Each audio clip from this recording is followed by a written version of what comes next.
अस्सलाम वालेकुम। Dream abroad consultant से कमर शहजाद एक बार फिर आपकी खिदमत में हाज़िर है।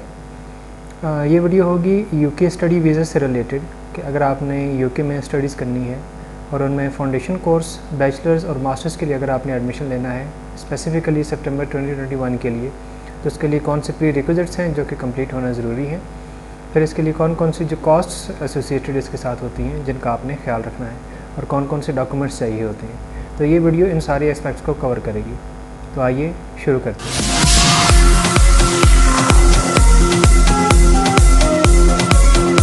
कोर्स के लिए अप्लाई करना है तो उसके लिए मैंडेटरी है कि आपके पास जो ग्रेड्स हों वो 45% या उसकी इक्विवेलेंट हों। मतलब ग्रेड्स को अगर परसेंटेज में कन्वर्ट किया जाए तो जो इक्विवेलेंस बने वो तकरीबन 45% बने। First thing. सेकंड, जो रिक्वायरमेंट आती है वो होती है आइल्स की, और आइल्स UKVI की आती है। अब इसके लिए लाजमी है कि अगर आपने आइल्स UKVI नहीं देना तो फिर आपका जो ओ लेवल्स में इंग्लिश सब्जेक्ट है उससे मिनिमम आपका C ग्रेड होना चाहिए। अगर D या E है तो फिर आपने आइल्स UKVI लाजमी देना है। सपोज़ आपका ग्रेड A है, B है या C है तो आपका जो आइल्स होगा वो एग्जाम्प्ट हो जाएगा। इन अदर केस अगर आपके पास D या E आपके पास ग्रेड्स हैं इंग्लिश में तो फिर आपने आइल्स में अपीयर होना है। अब आइल्स में 5 ओवरऑल बैंड आ जाए विद 5 इन ईच, या फिर 4.5 आइल्स में बैंड आ जाए विद 4.5 इन ईच, तो उसमें ये हो जाता है कि एडमिशन उसके बावजूद पॉसिबल होता है, लेकिन जो ऑप्शंस होते हैं वो लिमिटेड हो जाते हैं। तो बेटर ये होता है कि अगर आपने आइल्स में अपीयर होना है तो उसको जितना ऊपर आप हिट कर सकते हैं 5.5, 6 या 6 से अबव अगर जा सकते हैं तो उसके लिए आपके पास ऑप्शंस यूनिवर्सिटीज़ के ज़्यादा आ जाते हैं, तो वो ज़्यादा बेटर होता है आपके लिए। तो फाउंडेशन कोर्स के लिए ये चीज़ें चाहिए। अच्छा, फाउंडेशन कोर्स के लिए जब अप्लाई किया जाता है तो उसका जो एडमिशन है वो 1 to 2 वीक्स में, मैक्सिमम 2 वीक्स में आपके पास जो एडमिशन लेटर है वो आ जाता है। एडमिशन लेटर आने के बाद अब फाउंडेशन कोर्स की जो फ़ी है वो वेरी करती है, $10,000, $12,000, $14,000 डिपेंड करता है आप कौन से एरिया जो है उनको कवर करना चाहते हैं, कौन से सब्जेक्ट्स में आप जा रहे हैं। देन उसके बाद ये होगा कि जो आपका वीज़ा प्रोसेसिंग है पाकिस्तान में, तो जो आपकी यूके एम्बेसी है ये प्रोसेसिंग टाइम लेती है तकरीबन 21 वर्किंग डेज़। तो 21 वर्किंग डेज़ का अगर आप ओवरऑल काउंट करें तो ये तकरीबन 1 मंथ बन जाता है, क्योंकि 21 वर्किंग डेज़ हैं जबकि एक वीक में 5 वर्किंग डेज़ होते हैं। इसका मतलब है कि तकरीबन आपके जो 30 डेज़ हैं वो आपके वीज़ा प्रोसेसिंग में लगेंगे, और उसके बाद you are good to go, आप मूव कर सकते हैं और सितंबर में आपका फाउंडेशन कोर्स वहाँ पर स्टार्ट हो जाएगा। अच्छा, अब जो फाउंडेशन है, जो आपके एडमिशन लेटर्स आते हैं, इसमें आप 2 किस्म के कैश जो हैं एडमिशन लेटर्स जो हैं वो जनरेट हो सकते हैं।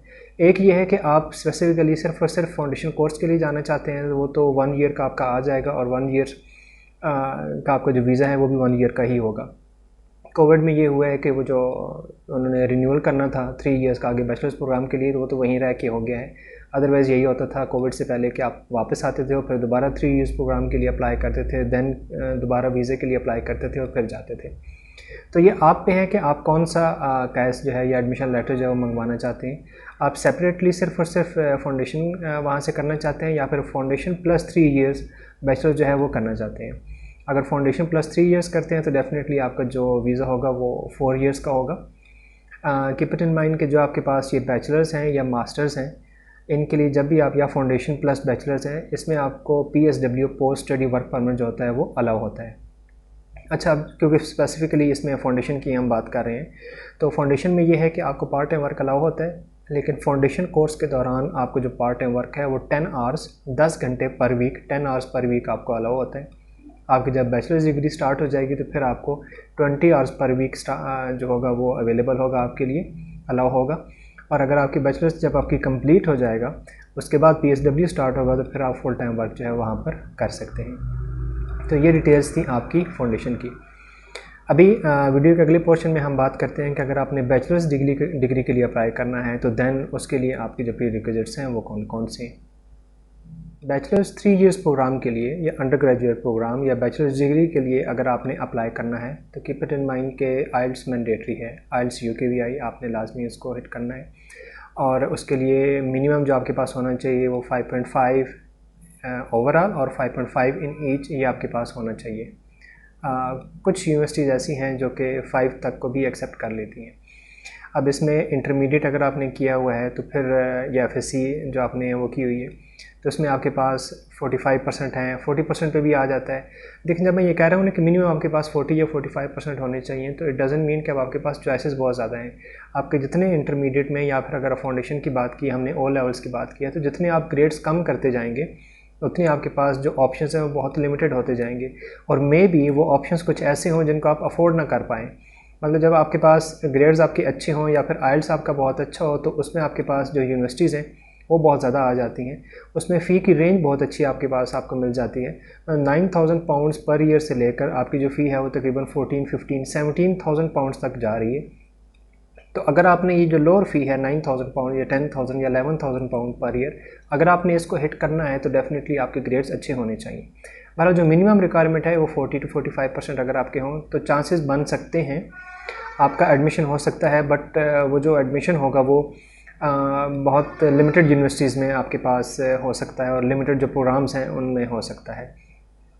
बैचलर्स में आपका 3 इयर्स बैचलर्स का प्रोग्राम होगा, प्लस आपका 2 इयर्स PSW या पोस्ट स्टडी वर्क परमिट वो आपको दिया जाएगा। बैचलर्स के लिए आपके पास जो पार्ट टाइम वर्क अलाउ होगा that is 20 hours per week, और बैचलर्स कंप्लीट होने के बाद आप फुल टाइम वहाँ पर वर्क जो है वो कर सकते हैं। ये बेसिक आपके पास हैं बैचलर्स की।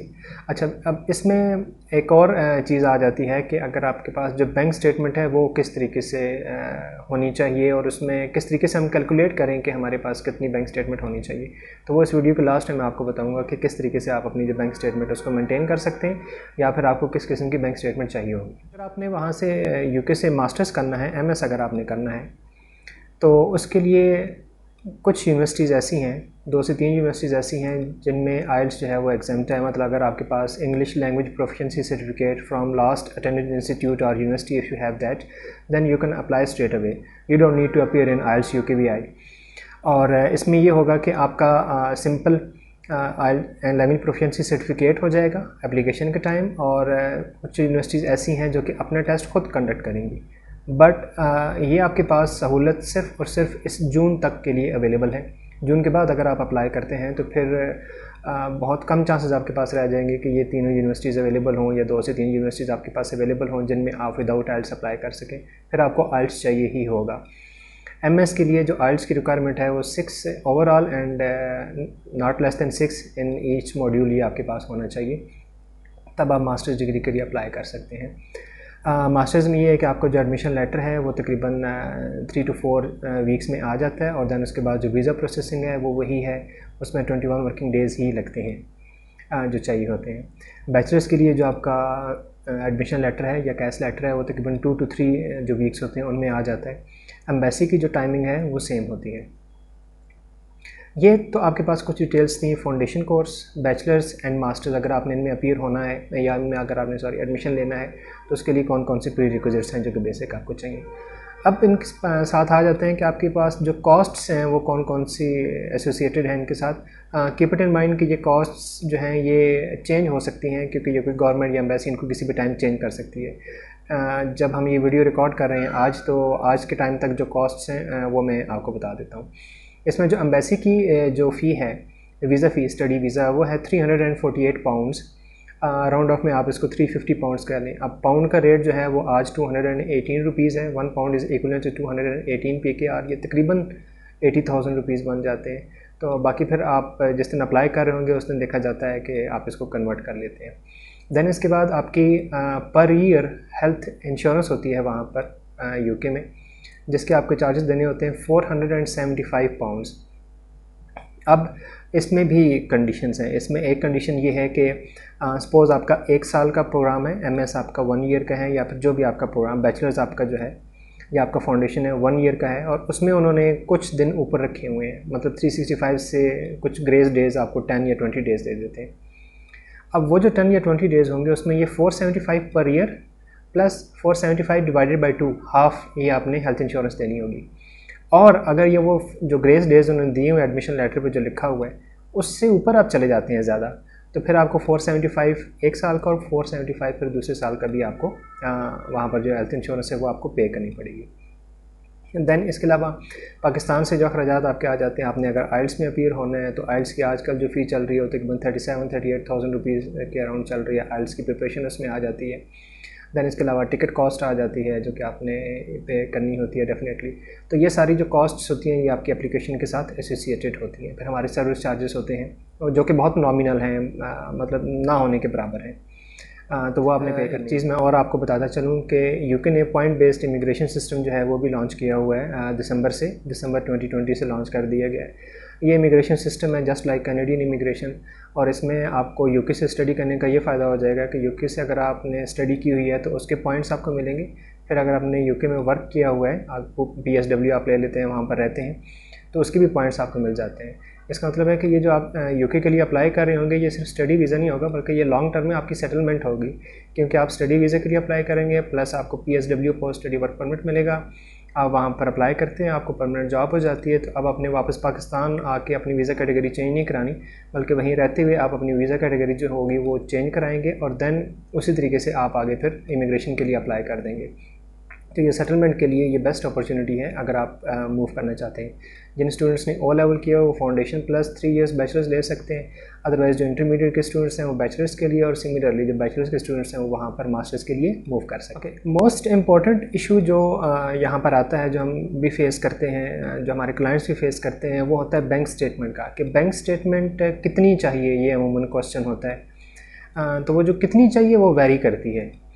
अगर आप लंदन में रह रहे हैं, लंदन में आपकी यूनिवर्सिटी, आपने वहाँ पर जाना है, तो आपकी living 12,000 pounds plus first year की जो यूनिवर्सिटी की फ़ी है, इन दोनों को प्लस करें, प्लस जो मैंने आपको वीज़ा फ़ी 350 पाउंड्स आपको बताइए, और 475 पाउंड्स आपकी जो हेल्थ इंश्योरेंस है ये आपको बताइए, ये बीच में इंक्लूड करें, तो इतनी बैंक स्टेटमेंट आपके पास मौजूद होनी चाहिए। अगर आप लंदन में नहीं है, लंदन के अलावा किसी और सिटी में है, तो 10,000 पाउंड्स आपकी पहले साल की लिविंग प्लस पहले साल की यूनिवर्सिटी की फ़ी। पहले साल की हम सपोज़ कर लेते हैं कि आपकी जो पर ईयर फ़ी है वो 12,000 पाउंड्स है।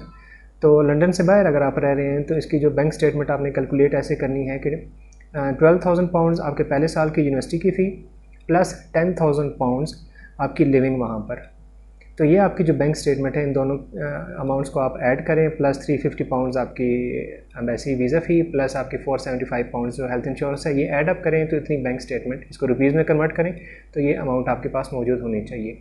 ये आपके अकाउंट में या फिर आपके FRC में जो मेंबर्स हैं, वालिद हैं या वालदा हैं, उनके अकाउंट में ये अमाउंट रिजाइड होनी चाहिए, और तब तक ये अमाउंट पड़ी हुई हो जब तक कि आपके पास जो वीज़ा है वो ग्रांट आपका नहीं हो जाता, क्योंकि नो आइडिया कि किसी टाइम भी वो उसको वेरीफाई कर सकते हैं, या फिर जो काउंसलर हैं वो आपसे पूछ सकते हैं कि आपकी जो बैंक स्टेटमेंट है वो किधर है, और उसी टाइम इंटरव्यू के टाइम में उसको दोबारा चेक किया जा सकता है। तो इसका आपने जो है वो ख्याल रखना है।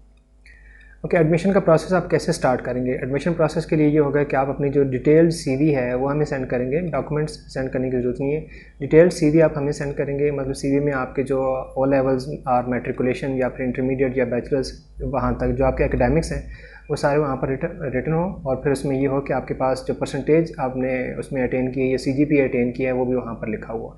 फिर अगर आपके पास बीच में गैप है, 5 साल, 6 साल, 7 साल, 8 साल का गैप है, तो वो जो 8 साल अगर आपने यहाँ पे जॉब की है, जॉब का एक्सपीरियंस लिया है, तो वो जो एक्सपीरियंस सर्टिफिकेट्स हैं वो तो हमें चाहिए होंगे, लेकिन आपने CV में उन सबको मेंशन करना है कि वो जो गैप है वो किस तरीके से कवर हुआ है। तो गैप के साथ भी आप अप्लाई कर सकते हैं, एज़ लॉन्ग एज़ कि आप उस गैप को जस्टिफाई कर रहे हो, मतलब आपके पास उसका एक्सपीरियंस मौजूद होना चाहिए। और आपके सपोज़ FSC के बाद है तो आपने जो भी जॉब की है, अब बेटर ये होता है कि बैचलर्स में आप उससे रिलेटेड, सपोज़ आपने FSC के बाद मार्केटिंग या बिज़नेस वगैरह में या मैनेजरियल कोई आपके पास पोस्ट थी, 7-8 साल का गैप और वो आपके पास एक्सपीरियंस मौजूद था, तो आप बैचलर्स में आप जो कोर्स है वैसा ही सिलेक्ट करें उसी से रिलेटेड, तो देन आप उसको अच्छे तरीके से जस्टिफाई कर सकते हैं। ये ना हो कि यहाँ पर आप टीचर है, वहाँ पर आप मैनेजर के तौर पर जा रहे हैं, या फिर यहाँ पर आज आप मैनेजर हैं और वहाँ पर आप इलेक्ट्रिकल इंजीनियर के तौर पर जा रहे हैं, मतलब बिल्कुल एक आपस में कंट्रडिक्शन नहीं होनी चाहिए। या फिर यहाँ पर आप मैनेजर है, वहाँ पर आपने साइकोलॉजी रख ली है, तो नॉट लाइक दैट, ऐसा भी नहीं करना। तो कम से कम ये हो कि आपके पास कुछ जो यहाँ पर जो आपका एक्सपीरियंस है वो आपको वहाँ पर काम आ रहा हो, या फिर उसी से रिलेटेड आप स्टडीज़ करने के लिए वहाँ पर जा रहे हो। तो इन चीज़ों का आपने ख्याल रखना है। होप सो ये वीडियो आपके लिए हेल्पफुल रही होगी। काइंडली चैनल को सब्सक्राइब कर दीजिएगा और अपने दोस्तों के साथ ये वीडियो शेयर कर दीजिएगा, ताकि यूके से रिलेटेड जो उनके क्यूरीज़ हैं वो उसको पूछ सकें और वो अंडरस्टैंड कर पाएँ। अगर फिर भी कोई चीज़ इस वीडियो में रह गई है तो काइंडली कमेंट सेक्शन में ज़रूर बताइएगा, और क्वेश्चन आप पूछ सकते हैं कमेंट सेक्शन में, मैं आंसर वहाँ पर कर दूँगा। इसके अलावा अगर आपने कोई और क्वेश्चन वैसे डायरेक्टली हमसे करना है, कंसल्टेशन लेनी है, तो जो हमारे नंबर यहाँ पर स्क्रीन पे आ रहे हैं, यहाँ पर आप व्हाट्सएप के ज़रिए कॉन्टैक्ट कर सकते हैं, या फिर जो ईमेल एड्रेस आ रहा है वहाँ पर आप हमें ईमेल के थ्रू कॉन्टैक्ट कर सकते हैं। थैंक यू जी, अल्लाह हाफिज़।